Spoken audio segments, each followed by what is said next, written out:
আসসালামু আলাইকুম। সবাইকে শুভেচ্ছা। মাত্র ৫ মিনিটে তৈরি করে নিন সুস্বাদু ও স্বাস্থ্যকর ফ্রুট সালাদ। এখানে ২ জনের জন্য সালাদটি তৈরি করছি। এখানে আমরা নিয়েছি টক দই, মিষ্টি দই, মধু এবং কয়েক রকমের ফল।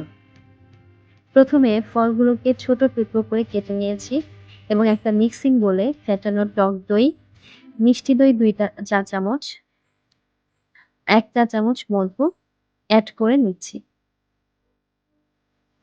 ফলের মধ্যে নিয়েছি ২ টা কলা, ১ টা আপেল, ১ টা শসা, ৮-১০ টা আঙ্গুর এবং ২ টা খেজুর। এবারে একে, একে ফলের টুকরোগুলো এড করে দিচ্ছি। স্বাদের জন্য ১ চিমটি লবণ দিয়ে দিতে পারেন। এবার খুব ভালোভাবে ফলটাকে দইয়ের সঙ্গে মিক্সড করে নিন। ব্যাস তৈরি হয়ে গেল মজাদার ফ্রুট সালাদ।